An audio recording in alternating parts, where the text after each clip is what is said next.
There we go. Right. Well, welcome along one and all to Desert Island Texts with the newest member of our rabbinic team, Rabbi Debbie Young-Somers. I'm Phil Dave. To anyone who has not stumbled across me before, I am for some reason the one who says yes to always fronting these sorts of events at EHRS, and a great honor and privilege it is as well.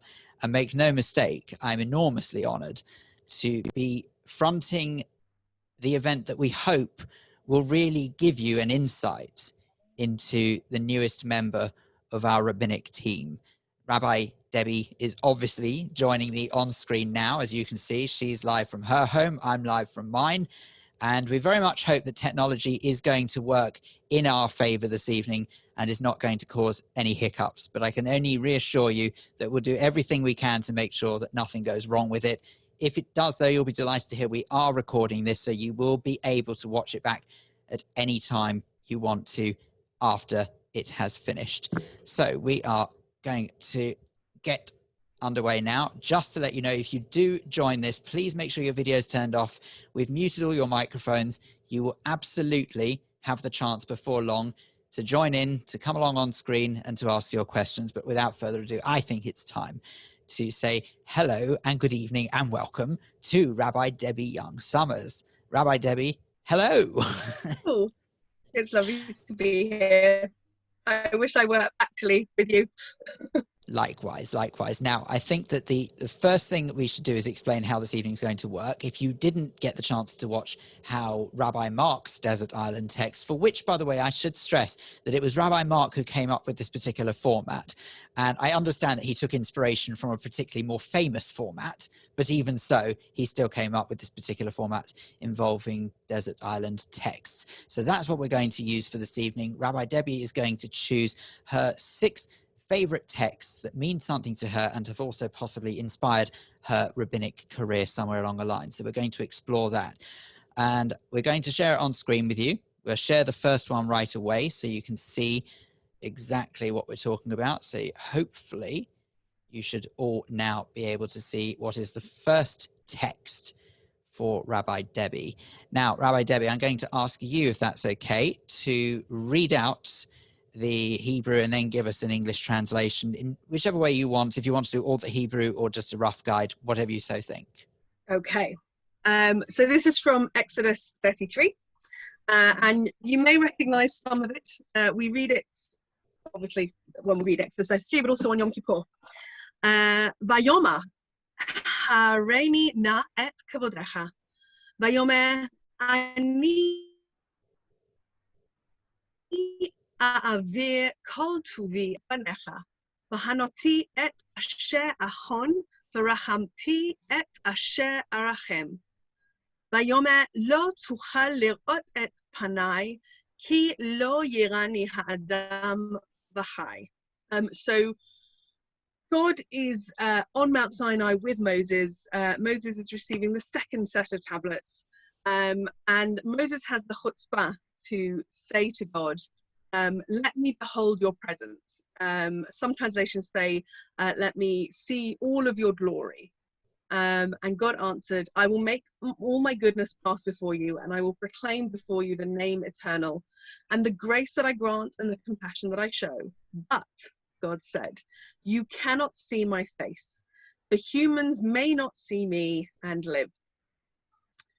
And this, I think, really is my core theological text. Really, it's one of my main starting points. I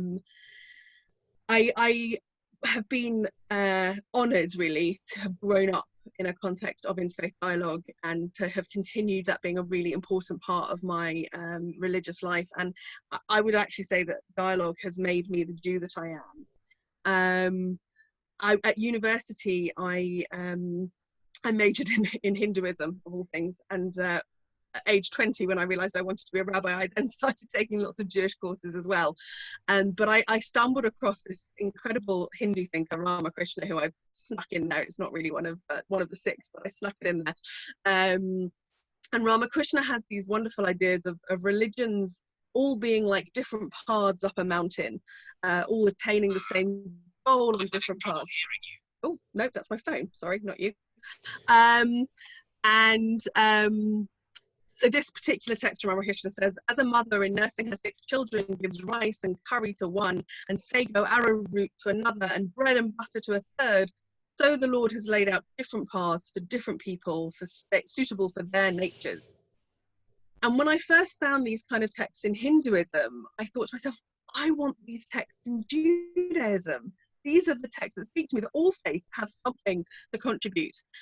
And I was actually teaching about my relationship to God with a colleague, Rabbi Aran Davis, who's a good old friend, at a drug rehabilitation center that my brother was running. And he taught this text, and I suddenly realized that this is my text that speaks to my sense of we all have a different way in, but it's such a Jewish way of saying it. God is on Mount Sinai with Moses, and Moses wants to see all of God and is told, no one can see all of me. No human has the capacity to understand all that is God. And I really think this is a phenomenal piece to have at the heart of Revelation, that we ourselves say within Torah, this isn't the whole truth. You don't know everything. There is more. And actually, if I start from a point of, I would call it theological humility, and knowing that I can't know all of God, I can't see everything, we all have a bit, we all have a glimpse. There's actually a beautiful midrash about the 600,000 Israelites and Erev Rav, collected masses that were stood at Mount Sinai. Each one of them saw God as they were able to. And I love this idea that we might all have a glimpse, and actually it's in our human diversity and all those glimpses that we might come close to understanding what it means to be B'Tselem Elohim, in the image of God. So I love that in the middle of Exodus we're being told that even Torah can't give us it all. We don't know it all, and we have to always find where someone else is coming from, because they may also have a piece of the truth. Their sago arrowroot may be my rice and curry. So thank you very much indeed for that. Now, you know, there are so many interesting things have come out what you've just said there. Straight away, I picked up on the fact that you said that you studied Hindu, which of course I don't think that many people will, they'd think they'd be forgiven for not recognizing that that's necessarily something that would make you step into a rabbinic way of thinking. But even so, we'll look at that in a moment. One thing in particular that stands out to me from that text, and you sort of alluded to it already, is how we are taught how to be in God's image, and also in particular sort of how difficult it is to know what that image should be, based on that we're not taught everything. You know, we can't know everything. And even as a rabbi, I feel like that was almost your admission of saying, well, I can't even as a rabbi know everything there is to know about Judaism. So how are we supposed to be good Jews, and how are we supposed to be in the image if it's impossible to learn it all? Well, I suppose that this will come up again in a later text, but it's being a Jew is about the endless engagement with learning and asking the question generation after generation, how do I make this real and alive in my life today? Because God speaks to each of us where we are, according to the Midrash. And I can only have what I have, and I can only be one small glimpse. But actually, all of us collect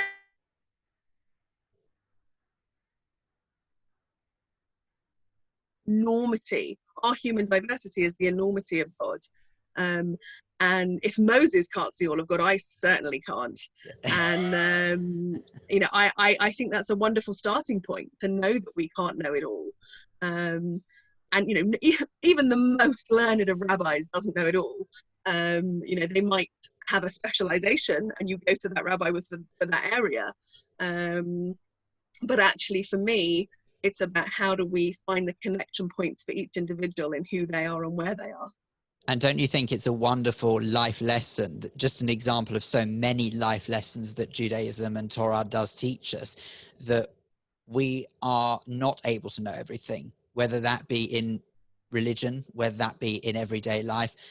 It's a really fundamental lesson that sadly so many people seem to forget. Somehow it seems more than ever in this day and age that everyone's an expert in something they're not. Absolutely. And I think if we start with this theological humility and the assumption that I can learn from everybody, the way that I'm going to approach my conversations and my truths, and the way I want to state what is right, will take into account that there are multiple ways of looking at things. There's always more than one angle, and hearing everybody's angle is important, even if they're completely wrong, because we're all completely wrong. None of us are right. None of us has that whole truth when it comes to the big truth of God. Now, speaking of other angles, you did mention there about that you studied Hinduism. How did that come about? Because that was before you joined the rabbinate, is that right? So that was before you decided to become a rabbi. So where did the idea of studying Hindu come from? So at A level, I wanted to study religious studies. I was always fascinated by RS and what it is that makes people do the things they do in life. I think religious studies for me has always been a combination of anthropology, geography, history, psychology, and trying to understand how people's faith is a reflection of who they are and where they are and what that says about the world. And at my school, we happened at A level to study the Reformation and Hinduism. And I also grew up in Radlett, down the road from Bhaktivedanta Manor, and was always fascinated by the manor and the bullock carts that used to traipse through Radlett. I used to go and hang out at Bhaktivedanta Manor when I was doing my A levels, because I ended up writing a thesis about the Hare Krishnas. And then I chose Lancaster University because they specialize in not studying theology but studying comparative religion, and they were the first department in the country, founded by Ninian Smart, who's kind of the don of religious studies, and it was the only place in the country where you didn't have to read X amount of Christianity and Y amount of Bible before you were allowed to do the things that I wanted to do, which were generally Dharmic faiths. I had also been in a production before, just in the middle of my A levels at Watford Palace Theatre. I was in a production of the Mahabharata, which is a great Hindu epic.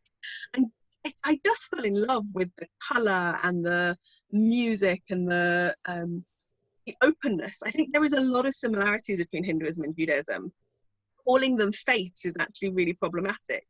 They are ways of life, but also incredibly diverse. There is no one Hinduism. There are many, many Hinduisms, and I think the same is often true of Judaism. And I just fell in love with the color and the difference. I suppose it was so different to what I grew up with. The idols and the clothing and the food. I traveled to India as part of my degree and spent 3 months studying and backpacking, and going to synagogues as well as temples. And I was just endlessly fascinated by how people find different routes to connect to this unknowable truth. Right. Well, let's look at your second text. And just before we do, I want to remind people, if you've just tuned in, by the way, that this is Rabbi Debbie Young-Somers' Desert Island Texts. And if you would like to ask any questions to Rabbi Debbie, if you want to join in, this is completely interactive. You are most welcome to do this using the chat facility on Zoom, if you're watching us on Zoom, or if you're watching on Facebook Live, you're very welcome to comment on the Facebook Live as well, and we'll try and read out some of those questions. But let's have a look at your next text. And again, I'll ask you, please, to read it in Hebrew and then the translation. Worship the eternal in gladness, come into God's presence with shouts of joy. I think for me this was really a summary of why I wanted to become a rabbi. I think once I'd sorted the God stuff out, that was my rabbi, Alex Wright, suggested when I was 16 that I should think about becoming a rabbi. And I rejected the idea so strongly because first of all, I couldn't imagine myself being as erudite and articulate and deeply knowing of Judaism as she was. And I didn't believe in God, and I thought that was probably quite crucial. I think it probably turns out now it's not that essential, but I thought it was at the time. And I had an experience, age 20, on a Reformed Jewish students trip that essentially confirmed for me this sense of theological humility, that I don't need to know it all, I don't need to understand it all, but that the things that I'm good at and the things that I had thought about doing with my life were all present in this job of the rabbinate. At university, I said before I went to Lancaster, I was one of about 10 people that would stand up and say they were Jewish in Lancaster. I met people who had never met Jews before, which was a first, and heard some incredible things from, oh, I've never met a Jew before. I do feel sorry for you, because the only thing they knew about Jews was Auschwitz. And you would feel sorry for someone if that's all you know about Judaism. My first seminar, most of us were told we were going to burn in hell by a couple of girls if we weren't either baptized or if we were gay, or any of that stuff. And it actually put me in the position where I really had to think about my Judaism and engage with what my Judaism meant to me. And I discovered I love ritual. And it brings me huge joy and gladness. And I started keeping kosher in a way that I hadn't growing up. And I started exploring different ways of observing Shabbat, and really embracing ritual that hadn't been a regular part of my life. And that's continued to be important to me because of the gladness and the shouts of joy that, for me, it creates. And I think I actually had a bracelet made. I just took it off my wrist at the end of my time at Leo with this inscribed on it, to remind myself as I went into the rabbinate why I had wanted to do this in the first place. Because 5 years of full-time study with 7 other people can be quite intense at times and quite draining. And you kind of need to get back to what it was that the original impetus was, which was really to help others find their gladness and their presence with God and shouts of joy. I think my mantra's changed slightly now. I think I now understand that I hope that my job helps me to help people find meaning, comfort and joy in their Judaism. And it's that kind of, in Hinduism they'd say the trimurti, the three-headed piece really for why I wanted to be a rabbi. What's extraordinary from hearing that is that I can tell that you found that gladness in Judaism. You sound incredibly enthusiastic and passionate about it, as one would hope a rabbi would be. And make no mistake, I think we know what we're talking about when we say we've stumbled across rabbis who don't necessarily give that impression. So it's nice to see that absolutely is the case with you. But what's the best part about being a rabbi? Obviously there is a massive part of it that is about, as you say, helping others to discover Judaism, what it means to them. But what's the best part about it? Oh, that's such a big question. So I suppose one way to answer that is I spent the last 7 years working at Reformed Judaism, and essentially, I still got to take services and be on the floor of the workhouse occasionally, but I really missed being at head office. I missed walking people's life journeys with them, and finding those connections. And I think that was really the drive for me to get back into community and to walk people's journeys with them. But I think I think the sense of when you are able to make that connection for people, one of the highlights of the job really is conversion, and being able to sit on the bet din, having never met a person before, hearing half an hour of their engagement, and having the pleasure and privilege of helping to make them fulfill their goal to become a Jew. It's absolutely gorgeous and wonderful. I think creating meaningful life cycle ceremonies and rituals, whether that's a funeral that goes well or a beautiful wedding. All of those things are for me really, really fabulous parts of the job, where you can make a wonderful or an awful part of someone's life at least be held and hold that space and give meaning to it.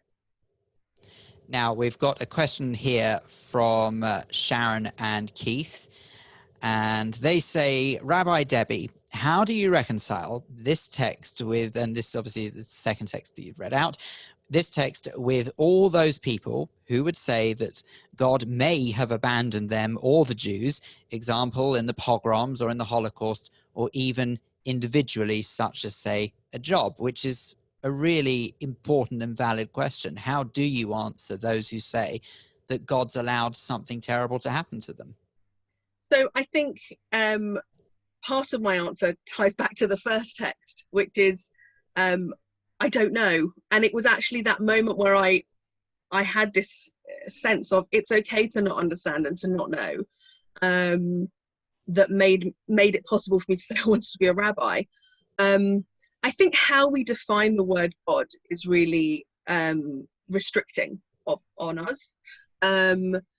Rabbi Art Greenberg says that if we look at the Tetragrammaton, Yud He Vav He, it's all basically aspirant letters. It's vowels, and essentially God is breath, and we don't have to understand God as this big controlling dude in the sky with a beard, or even without a beard. I don't believe in an interventionist God who controls our lives. Terrible things do happen, and for me, I think that second text is about finding that joy in community. I don't necessarily think it has to be about God, but I think finding community brings so much joy and meaning and comfort to people. And within community, you find that whole breadth of theology exists, from complete atheism through to absolute certain faith. I actually find an absolute certain faith overwhelming. I don't have absolute certain faith. I suppose another way of answering this, particularly for Keith and Sharon, who knew my dad, my late dad, my dad passed away when I was in the middle of my third year at Leo Beck. And I thought, what a fantastic opportunity to be able to daven every day and say Kaddish and have a praying community around me. Except I found that I couldn't say the prayers. How can I say a healing prayer every day when I've spent the last year praying for healing and it hasn't come? He's dead. And that sense of, what's the point of saying these words? It hasn't happened for me. Until I realized that actually prayer in Judaism is reflexive. It's a reflexive verb, and we do it for ourselves. God doesn't need my prayer. I don't know what God needs, but not my prayer. And actually, when I pray for healing, I'm praying that I can be a force for healing in the world, that I can do that from myself.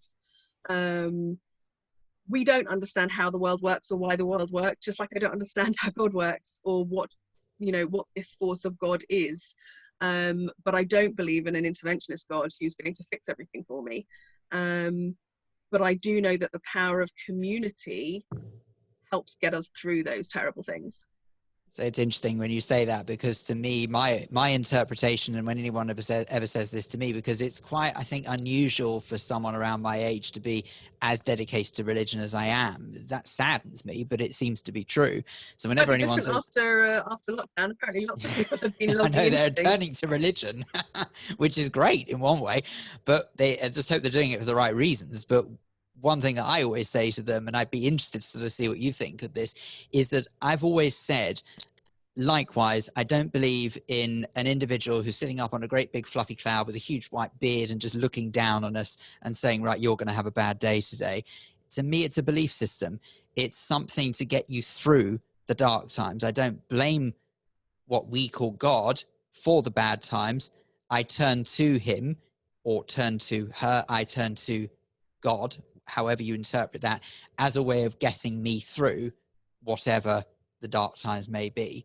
And I feel that that's sort of the most logical and sensible interpretation for this day and age to make it relevant to those who denigrate religion. Yeah, and I think there's so much in the sort of popular discourse that is belittling of religion, that is mocking of, religion is the root of all evil, it causes all the wars. Well, no, that's not true. Land claims and power and communism and Stalin killed more people than Hitler, all that stuff. Stalin didn't have a deep faith. And I hear money's quite bad as well. So people are pretty rubbish. And again, there's a beautiful midrash about how the angels debated whether or not we should be created. And God just got on and did it because God wanted to take the risk of what would it look like. And we are the representation of that risk. And that means that sometimes things go wrong. We don't know all the truth. There are no simple answers, but we do find in community there is strength, and I think that's one of the things that coronavirus has demonstrated. When you are denied any ability to form physical community, you look for the other ways, and I hope it might remind people of the things that we do that bring everyone together. And it's actually been astonishing to join a community in the middle of all of this and actually find the incredible creativity that has been applied to bringing us all together. It's been really impressive.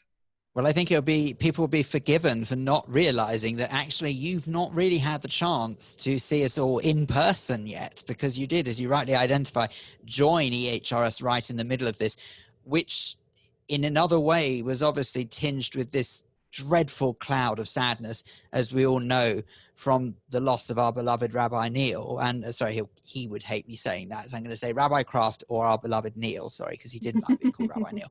But even so, just to have that in itself would have been enough of a challenge, joining as a new member of the rabbinic team. But then to have COVID on top of, well, I think we can fairly say you've risen to the challenge. So can we just have a quick look at the third text, because I'm very aware of the time. I'm doing what I always do. Sorry, I do work in radio as well. I gas a lot. I'm very sorry. I just talk. But anyway, let's have a look at the third text, if we may. And I'll ask again if you read the Hebrew and give us the translation. הגיד לך אדם, מה טוב, ומה אדוני דורש ממך, כי אם עשות משפט, ואהבת חסד, חצניה לחטא, עם אלוהיך. And this is the famous quote from the prophet Micha. God has told you, humans, what is good and what the Eternal requires of you, only to do justice and to love goodness and to walk modestly with your God. So, these questions of how do we relate to God, what do we think of God, what do we do, how are we Jewish? I think this is a beautiful summary of trying to figure out what it is we should do. If what we are doing reflects justice and goodness, and we're walking modestly with God, for me, that's another expression of that theological humility, that sense of modesty with God is a sense of I'm not gonna say I know what this God stuff is. I'm not gonna claim to know all the truth. I'm not gonna claim to know all the answers. But I'm here to listen to your truth as well as mine, and to be modest. But also that reflection: is this just? Is it good? And am I being humble and modest? I also picked this in part because Micha is our son, who turned 5 yesterday. He was many born, happy returns, Micha. Thank you. He was born very, very early, and was going to be called Yonah, actually. So my dad was Jonathan, and it was his 70th birthday the weekend that Micha was born, or would have been. And it was also my grandpa Michael's first yahrzeit the weekend that Micha was born, 5 weeks early. He was very, very small, and we wanted to name him after a prophet. We were just entering the period of the 3 weeks of mourning. Gary was quite into the name Nahum, comfort, but I think Nahum's a horrible name. Sorry if anyone's got the Hebrew name Nahum. It's not a great English, although Micha's terrible as well for the English to say. Having called our daughter Eliana, we thought it was a beautiful, unique name. I mean, God has answered. We spent 6 years of IVF to conceive Eliana, so it felt like the right name for her. And then every 6th child is now called Eliana. So we went for something completely awful that no one else would choose for Micha. But also this reflection for me of this verse was really part of his name. This sense that if he is just and good and modest, we'll have done all right. Excellent. Well, let's talk a little bit about family, shall we? Because we obviously haven't had the chance to get to know your family. So tell us a bit about who makes up the Young-Somers household. So, well, Eliana is 7. She'll be turning 8 in 3 weeks. She was very stressed out by her little brother's birthday this weekend. And when I said it's your birthday in 3 weeks, the response was, that's like 2 months. I was like, no, that is literally 3 weeks. It's not like 2 months. But she is basically a teenager already, as you can hear. Yeah, Micha just turned 5. And anyone who watched my very first Shabbat B'Bayit got the opportunity to meet them as they completely Zoom bombed me, putting flashing tiaras on my head and Micha falling off a stool as I was trying to say the healing prayer and shouting about how his bottom hurt. But luckily nobody could hear what he was shouting. I just didn't know that they couldn't hear that at the time. So that was fun. So regrettably, you made sure they did hear what he said when you... So working from home has its own interesting challenges with our children who do feel really, really comfortable in Jewish spaces and in lots of Jewish spaces because Dad, Gary, my husband, is a Sephardi Orthodox Jew. So they're quite used to going to lots of different Jewish spaces and feeling at home. When Eliana used to come up to Sinai in Leeds with me when I was helping to cover between their rabbis, she would be put in charge of handing out books by one of the wardens, and she loved having a job. But yeah, they feel very comfortable in lots of different spaces. Gary and I met in about 2003, and we got married in 2005. Gary actually grew up at Edgware and Hendon, Edgware and District, EDRS. He had his bar mitzvah with Rabbi Larry Tabik. His parents are still members. Hello, if you're watching, Estelle and Stephen. He sort of discovered Sephardi Judaism in his early 20s and embraced it. And last year, he's done a lot of learning himself. He also really enjoys Jewish learning. And last year, after 4 years of studying kashrut with Rabbi Daniel Landers, who was the director of Pardes in Jerusalem, Rabbi Landers gave him smicha, ordained him as a rabbi. So I think, certainly in the UK, we're pretty unique as an Orthodox Reform rabbinic couple. So there are not one but two rabbis in the house. Yes, and we've hung our certificates next to each other. Rabbi Landers is extremely fabulous, but is very much on the liberal end of the Orthodox spectrum. Gary's Tekes ceremony for ordination included women and included the first gay Orthodox rabbi who was knowingly ordained. Rabbi Landers believes that if you can pass the halachic test and you're an observant Jew, he will happily give you smicha. So Gary had his 4-hour bechina exam, oral exam on kashrut, and if anyone has any kashrut questions, he's your man. And he's really got a passion for helping people find affordable kashrut. That's really what excites him. And helping I like him already. Matzah factory at Pesach, and go back to kind of basics and make stuff. Fantastic. Oh, well, thank you very much indeed for that. Now let's move on to your 4th text, because I'm very aware of the time. So let's have a look. And if I could ask you please to read the Hebrew and then give us the translation. I'm not going to read all the Hebrew because I think people know this story. So I'm just going to talk to the story. Might do that with another couple of texts as well. Okay. This is a very famous story of Hillel and Shammai, who are two adversaries really in the Talmud. Hillel wins almost every argument. Shammai only wins 3 times. And the reason Hillel generally wins out is that he takes the more lenient position, which I think is something useful for us all to go away with, that we should always be as lenient as we can be. But this is the famous story of a non-Jew coming to Hillel and Shammai and asking them to convert him. Bearing in mind, in the Talmud, conversion is a very simple process. You just have to answer 5 questions and go to the mikveh and have a brit. I suppose that's not so simple, the last bit. But he says, convert me on condition that you teach me the entire Torah while I'm standing on 1 foot.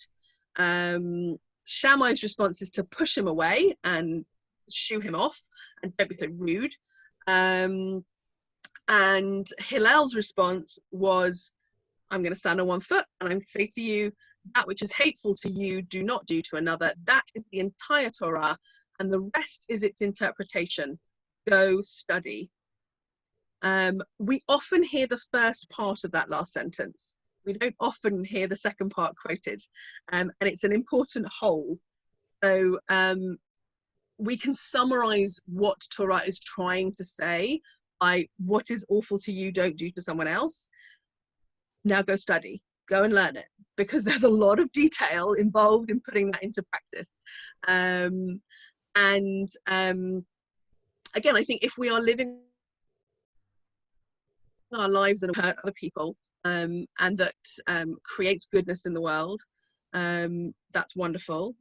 But there's also the challenge that interpretation is a really important part of it, and understanding how that interpretive tradition works and exists to enliven us and to develop us intellectually.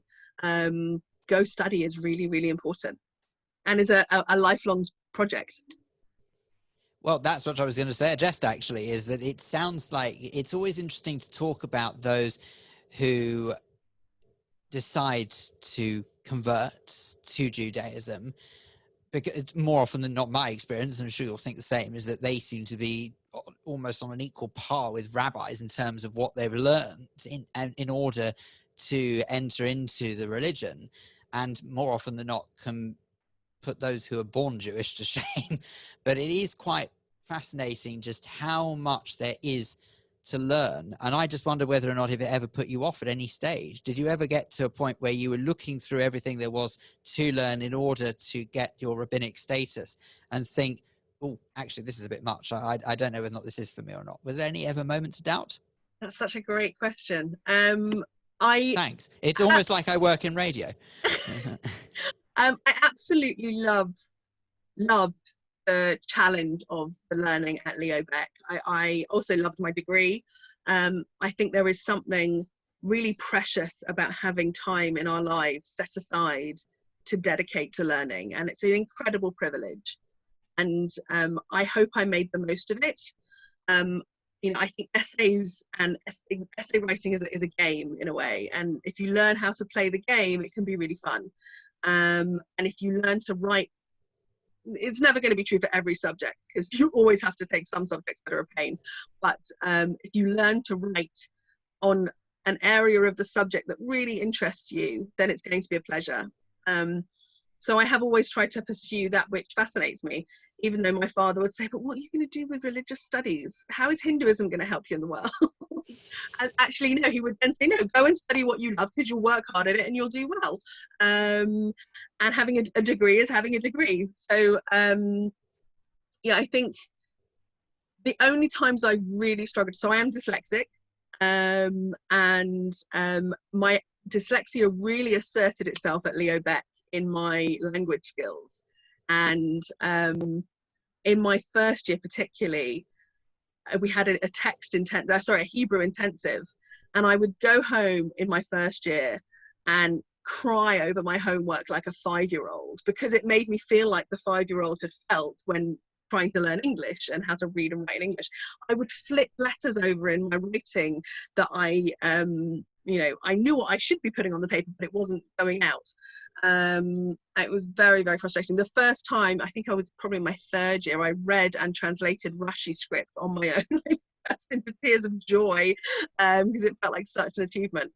So yeah, there are certainly things that I find much harder. And I'd have to remind myself that, you know, we can't all be good at everything, and I focus on the things that I can be good at. You know, I'm never going to be writing long teshuvot in Hebrew or Aramaic, but I think I've got something to say in English, and that's helpful. Well, let's look at Hebrew, actually, because Lawrence makes a good point. He's got the next question. He said, dyslexia must make reading Hebrew really difficult. And it can, everyone's dyslexia manifests slightly differently. I'm very lucky that my mum went off and got trained as a dyslexia specialist. My brother was diagnosed at the same time as I was, and my sister also was born with special needs. So unfortunately, it turns out that you don't learn all that well with your parents, which I've also discovered in lockdown is a truth.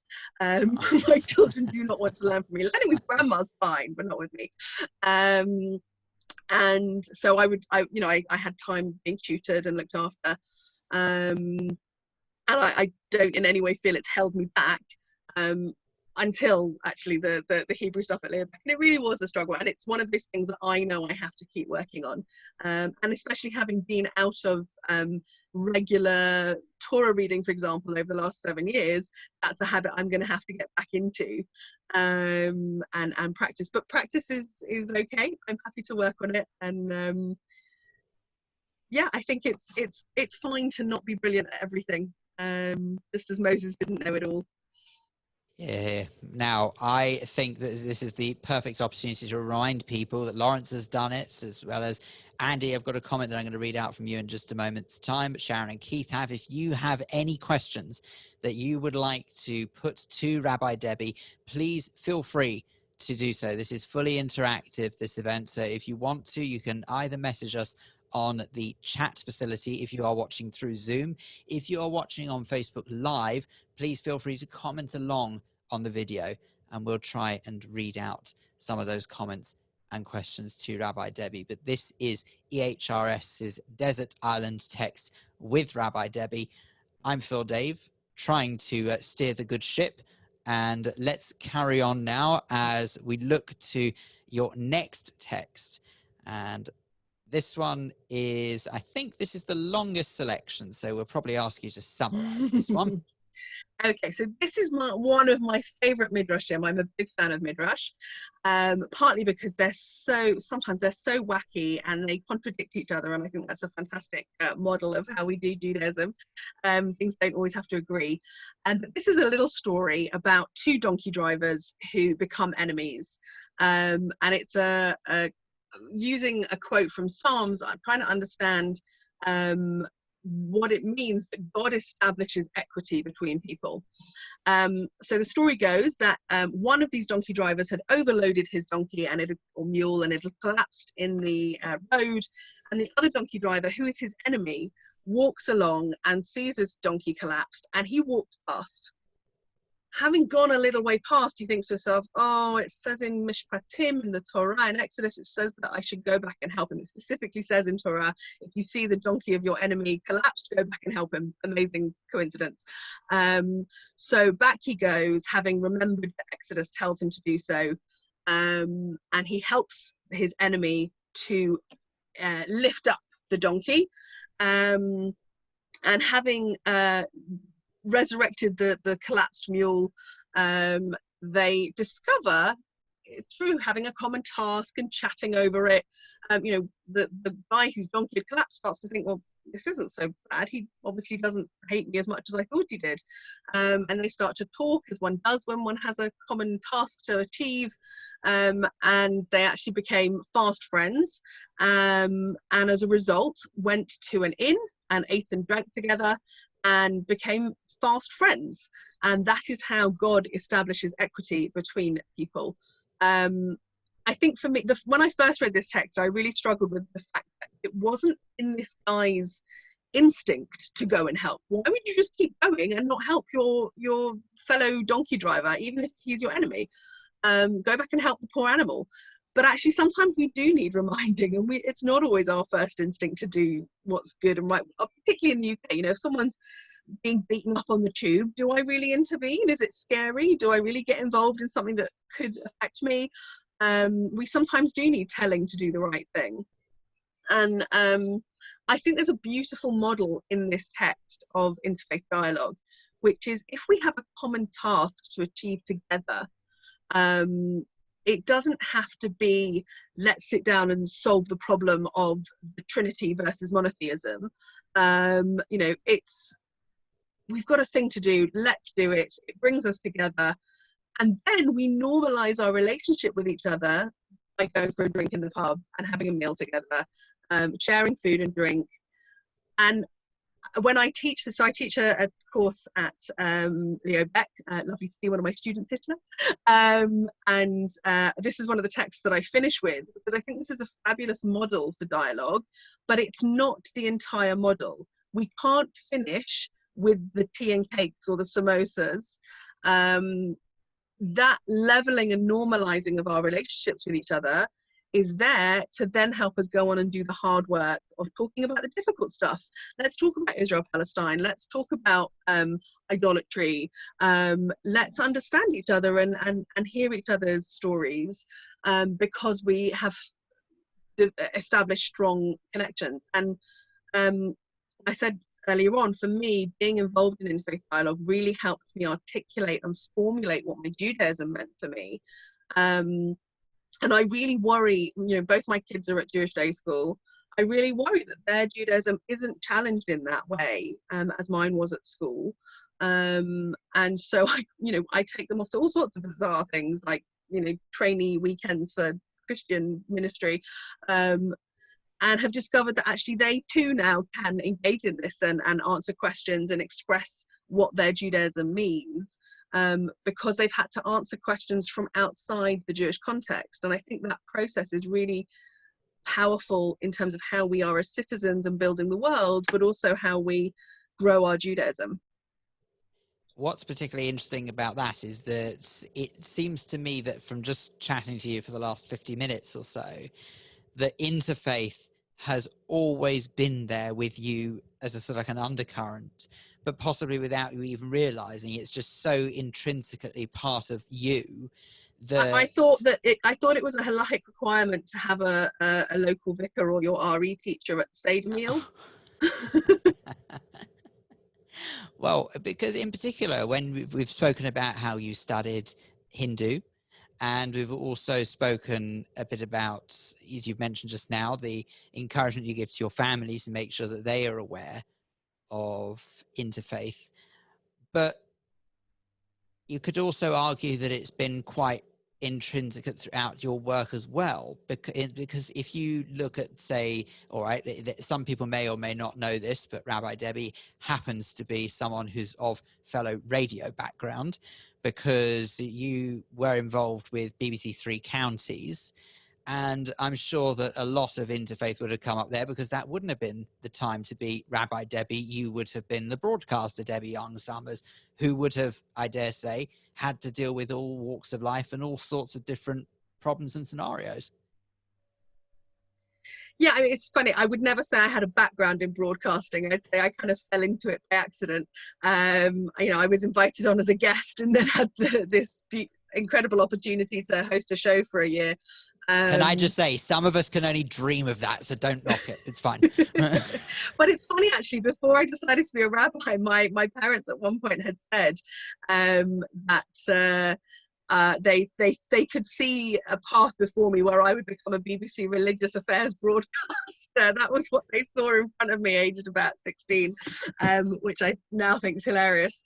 Yeah, I think when you're hosting radio, it's very different to dialogue in a way, because you have to be very careful to hear people and let them articulate where they are. And there was one occasion when my news reviewer on the breakfast show was someone who works for the Billy Graham Foundation, which is an incredibly evangelical Christian organization who are very anti-LGBT, and you know, there are very few meeting points for us, and I was able to ask questions about their approach to these things, but not to state my opinion, and that can be a challenge. When I'm a guest on a show, it's much easier. You know, last Hanukkah, I was the host of the show was saying to me, "Oh, I'd love to light a Hanukkah." I was like, "You're not Jewish, so I don't think you should do that." She's like, "But you have a Christmas tree." I was like, no, I don't have a Christmas tree. And she was horrified that anyone doesn't have a Christmas tree. So there's an educational opportunity that goes on with these things. Yeah, hosting radio is a whole bizarre, I don't know how you think about so many things at once. It's hard work. Well, it can be, but it can also be immense fun. But I suppose the reason why I brought that point up is that it's funny that that's yet another string to the bow that could contribute towards you as a rabbi, because obviously you have to, in some way, by delivering sermons, broadcast to an audience. And it makes it, I would have thought anyway, it makes it part and parcel of sort of helping you to be the vision of a rabbi.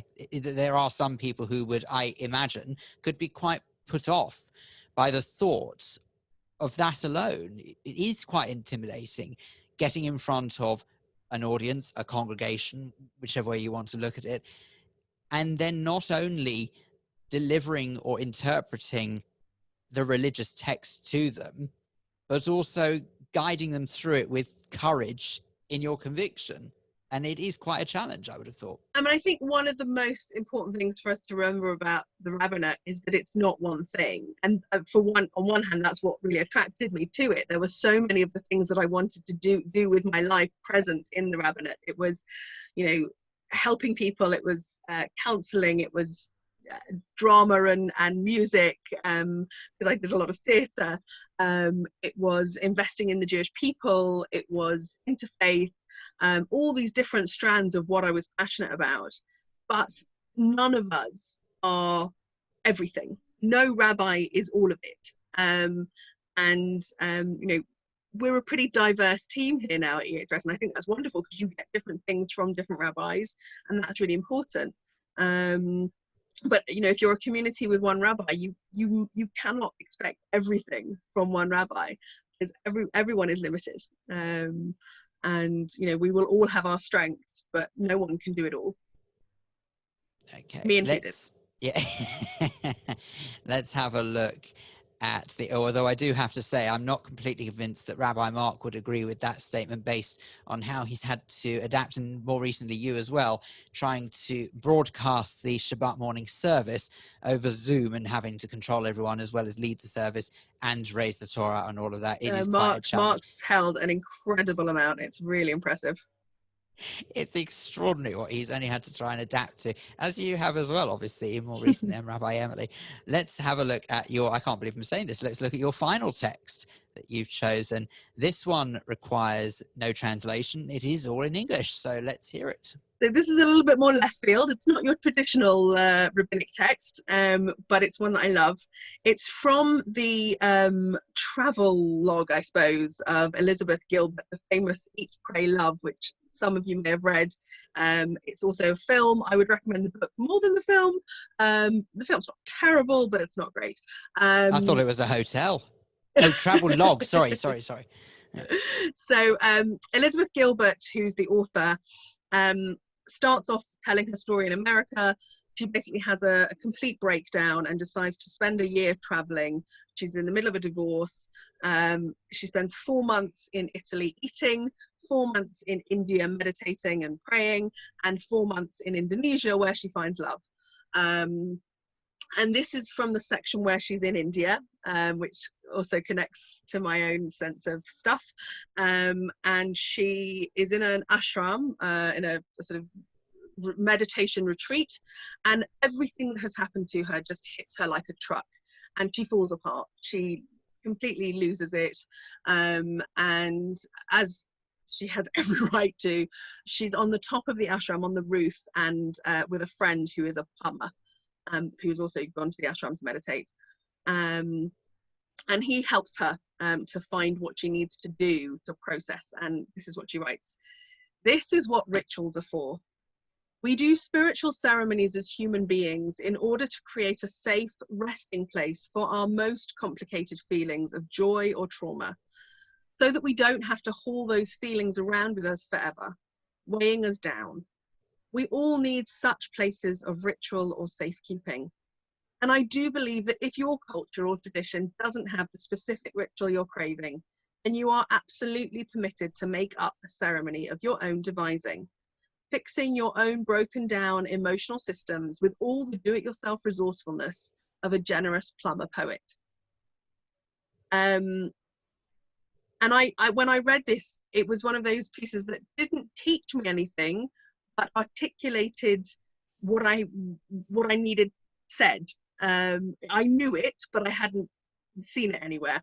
And I think particularly in Judaism, we have this incredible wealth of ritual and practice that helps us do those things. Our morning rituals are so cleverly crafted, if we embrace them fully, to help us really feel the pain, deal with it, and then be able to get on and live afterwards.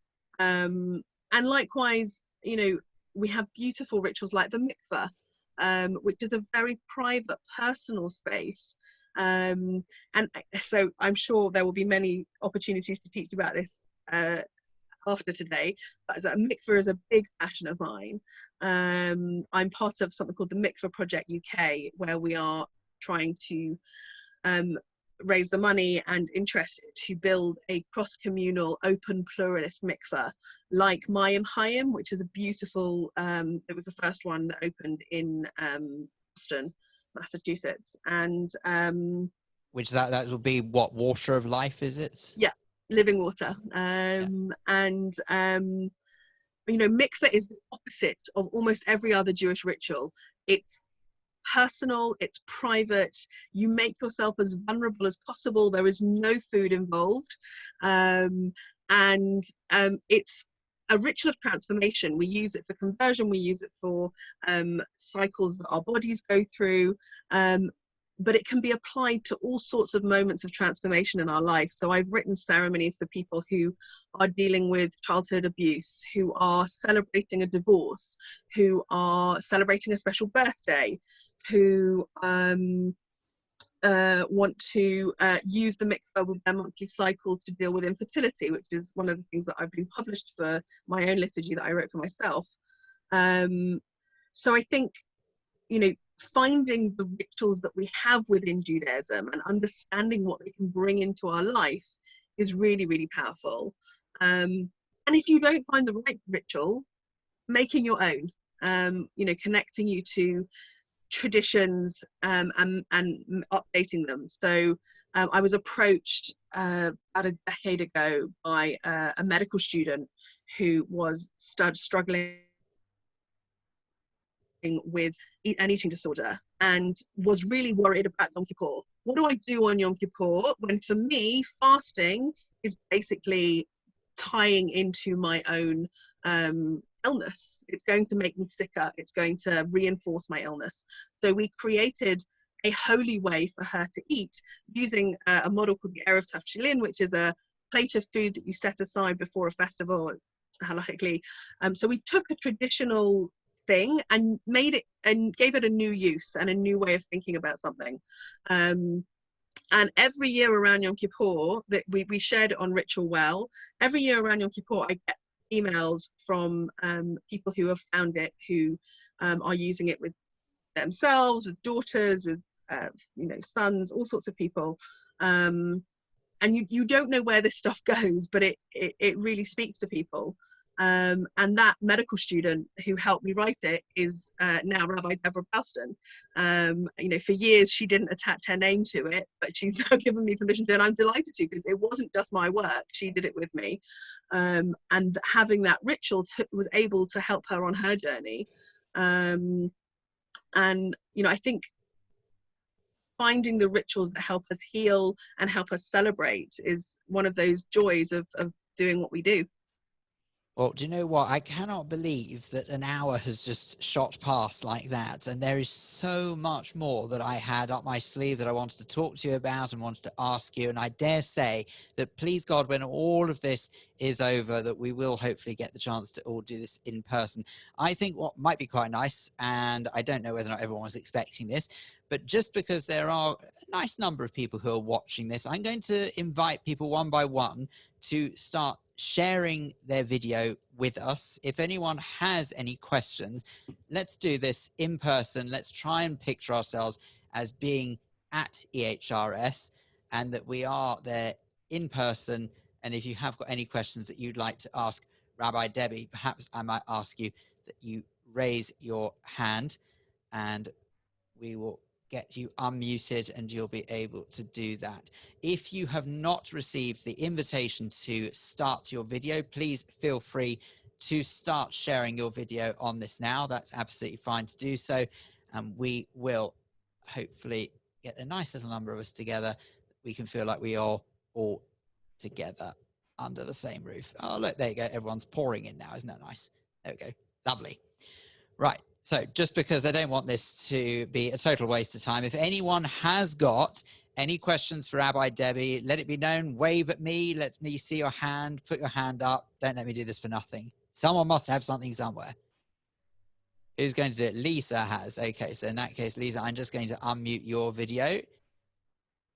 And Lisa, can you hear us? Yeah. So and we can hear you. Great. I just wondered, what's your favorite festival and why? Oh, great question. I think my favorite festival is Sukkot, because we never had a sukkah growing up. We used to go down to the shul and hang tins in a sukkah, and I never really understood what was going on or why, other than it was good to give food to people who didn't have enough food. When Gary and I got engaged, we bought our first sukkah, which was essentially one of these pop-up things that are really little. Have you seen the pop-up sukkah? And the picture has a little table and 4 chairs on it. It just about fits Gary's leg, which makes it really awkward for having guests.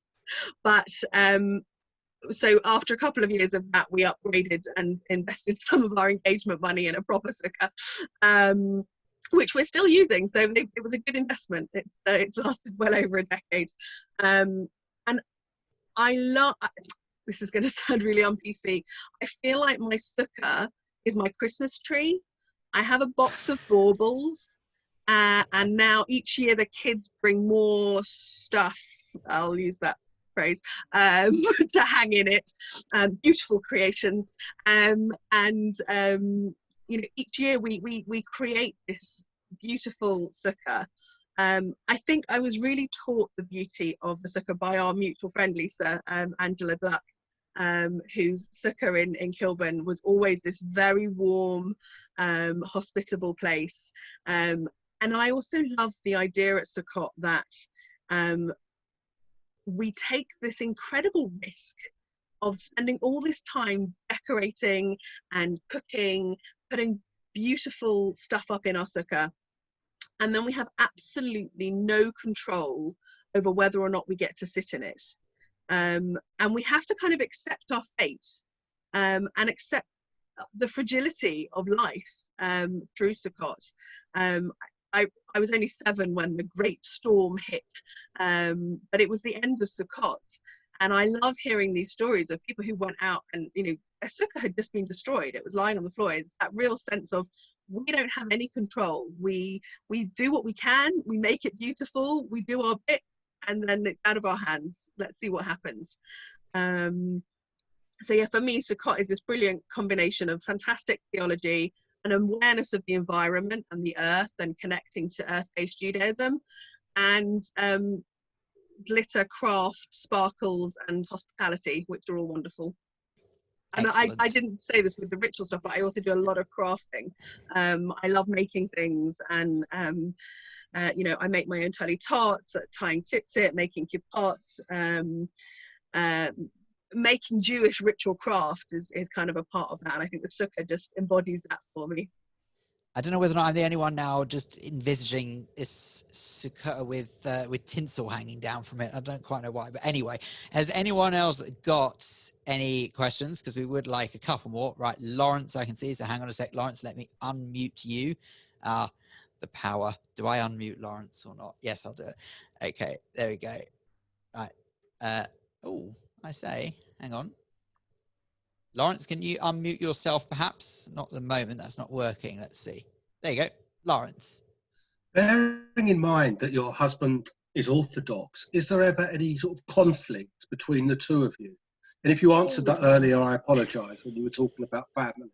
But it just crosses my mind that, an Orthodox husband and a Reform female rabbi, wow. Yeah, it's a bit weird. There is definitely conflict at times, but I think most marriages have conflict at times. Not all, I'm sure, but mine has many. Oh, wonderful! I'm very happy for you. I think so.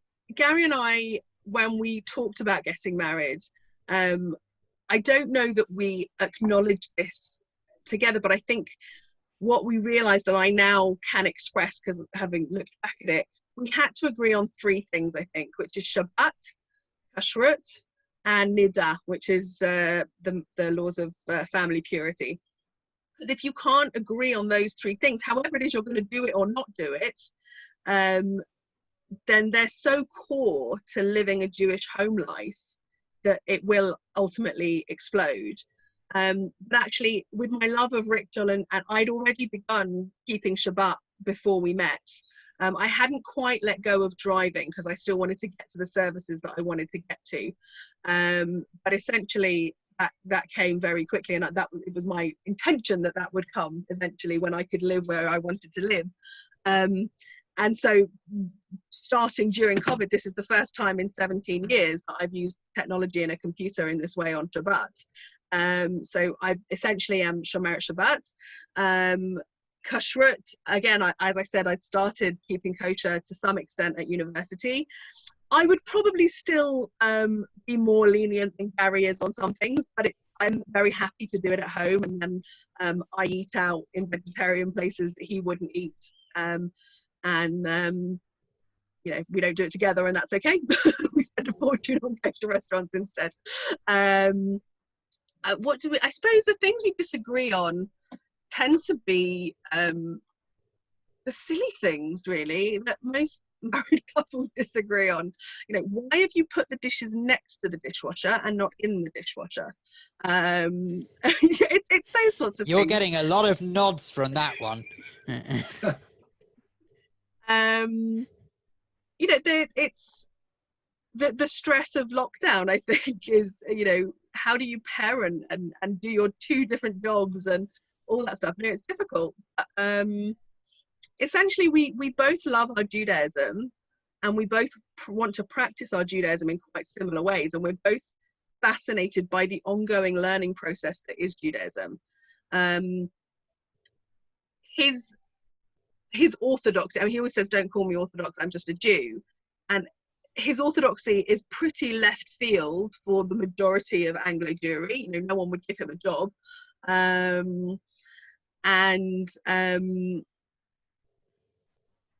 I suppose ultimately he does it for a different reason to me. He thinks God does care about his obligations, halachically. I don't think God cares if I eat a bacon sandwich tomorrow, but I care because it's part of my spiritual discipline and my religious life and my sense of peoplehood and community. So we're doing it for different reasons. Ultimately, we want to live in the same way. The question we always used to get before we even had children was, but what about when you have children? Which got really painful after 6 years of trying. But when we were finally blessed, I think ultimately we both want our children to be Jewishly literate and to feel comfortable in Jewish spaces and to make choices for themselves. I suspect they'll end up being Hare Krishnas, but just to rebel against us. We only have a limited amount of control. Right, so just to quickly shoehorn in some comments that we've received on Facebook. Helen has said, very interesting evening. I think that is very much largely down to Rabbi Debbie having, frankly, one of the most fascinating rabbinic lives that I've ever heard. So thank you very much, Rabbi Debbie, for that. Rochelle says, Kol HaKavod from FB Live. Lovely to hear about your interfaith engagement. Would love to hear your ideas for bringing these perspectives to a generation brought up in the Jewish day school bubble. You did sort of touch upon that earlier, so I'm not going to necessarily ask you to expand on that I again. will say a little bit more about it, though, because it is relevant to the shul, and it was one of the things I said in my interview. I think it was the one that Lawrence missed, one of my passions really is making sure that interfaith is a part of our young people's lives, particularly when so many of them are at Jewish day schools. It becomes quite a USP that a synagogue can offer that interfaith element, and we are already talking as a rabbinic team and as an education team about a post B'nai Mitzvah program that will offer our young people the opportunity to come to synagogue in order to understand their Judaism and engage that Judaism in a conversation with otherness and difference. And I think that will strengthen their identities massively. I did a similar thing at West London, and it's still running, even though I've been gone 7 years. So I really hope that we can make it a compelling part of our Jewish life.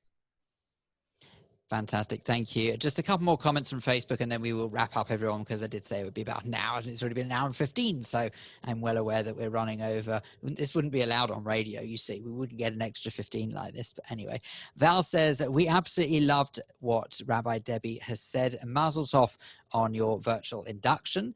Unfortunately, we did miss over half of it because we couldn't sign into Zoom and we couldn't find Facebook Live. Now, I'm very aware that there have been a few people who have said this, but Val goes on to say that if Desert Island Text has been recorded, we'd love to watch it again from the beginning. Yes, it has. It has absolutely, the whole lot's been recorded from the word go. You will be able to watch this again on Facebook if you want to. And I dare say that we'll find a way of making sure that it's available as a link on the website or something like that. I believe because you're recording it, I think Perry will put it up on YouTube. Excellent work. So there you go. So we'll find out about that and we'll hopefully report it on the website. And then just finally, Anne says, so interesting to learn so much about your interests and belief, Rabbi Debbie. Thank you very much. And I think thank you is absolutely what we have to say to you. I did want to just finish on one point that Andy made a little earlier on. And I didn't read this at the time because I actually thought this was quite a nice way to end it. She says that community and people derive support by being part of the community. And I just thought that was really nice wording to finish on, because Rabbi Debbie, you are now officially part of the EHRS community. And I think that I can speak for all of us when I say what a privilege it is for us to have you as one of our rabbis. So thank you for not only taking the time to put up with my nonsense questions this evening, but for everything that you have done to date for EHRS and for everything that you will do moving forward. We are truly lucky to have you, and we thank you very much indeed for it. Ladies and gentlemen, I know you can't applaud out loud, but applaud for Rabbi Debbie. There we go. It's really my privilege. It really is. Thank you very much. Okay, so just to remind you, you will be able to watch this again. If you missed any of it, it will be available on Facebook. The EHRS Facebook page can be found at facebook.com/Edgware Hendon Reform, all one word, facebook.com/Edgware Hendon Reform. And as I say, we'll try and find a way to put this on the website as well. But from Rabbi Debbie Young-Somers and from me, Phil Dave, thank you very much indeed for watching, and have a good rest of the day or evening, whatever time you might be watching this. Bye-bye.